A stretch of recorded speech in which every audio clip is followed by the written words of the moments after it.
অনুষ্ঠানের আয়োজন করছি, যার হাত ধরে এই গাজীপুর বেকার রিপোর্টার্স ইউনিটি প্রতিষ্ঠা লাভ করেছে। প্রতিষ্ঠা লগ্ন থেকে যে চারজন প্রতিষ্ঠা এগিয়ে নেওয়ার সচেষ্টা নিজেদের অব্যাহত রেখেছি। আর আপনাদের সবাই এখানে আমাদের সহযোগিতা করেছে। আপনাদের প্রাণপ্রিয় ভালোবাসার অবদান আমি কখনো ভুলব না, থাকছে।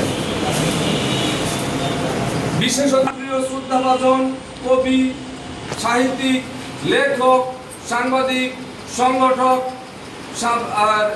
সর্বগুণে গুণান্বিত এই গাজীপুরের সুপরিচিত তথা সারা বাংলাদেশে এর প্রভাব বিস্তার লাভ করছে যে প্রতিষ্ঠান, যে সংগঠন, যেটা গাজীপুর সেন্ট্রাল প্রেস ক্লাব। যে গাজীপুর সেন্ট্রাল প্রেস ক্লাবের সম্মানিত সভাপতি আব্দুল ওয়াহাব রিঙ্কু ভাই। আব্দুল ওয়াহাব রিঙ্কু ভাই আমাদের সঙ্গে যুক্ত হয়েছেন। তাকে আমার গাজীপুর বেকার রিপোর্টার্স ইউনিটির পক্ষ থেকে অসংখ্য সালাম ও অভিনন্দন।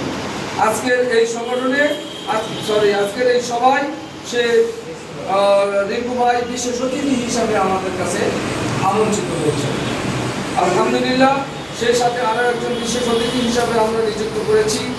আমরা যাকে খুব কাছে পাই, সাংগঠনিক দিক থেকে, আলোচনার দিক থেকে, সর্বদিক থেকে তার সহযোগিতা, পরামর্শ, ভালোবাসা যখন যেখানে ডাকি সেখানে আমরা পাই। সেই প্রিয় মুখ, সেই চিরচেনা মুখ হাইউল উদ্দিন খান, সাধারণ সম্পাদক গাজীপুর সাংবাদিক ইউনিটি। সেই মানবিক ব্যক্তি আজকে আমাদের সঙ্গে আছে। আলহামদুলিল্লাহ, সবাইকে আমার গাজীপুর বেকার রিপোর্টার্স আমরা দেখছি যে আমাদের সবচেয়ে কাছে পাশে সবসময় সময় সুখে দুঃখে সাংবাদিক পেশায়, রাজনৈতিক ব্যক্তিত্বের দিক থেকে, সামাজিক সংগঠনের দিক থেকে, ব্যবসায়িক সর্বদিক থেকে তার গুণে পরিচিত সে জোনায়েদ আহমেদ বাচ্চু, দপ্তর সম্পাদক নবীন প্রবীণ জনকল্যাণ সংস্থা।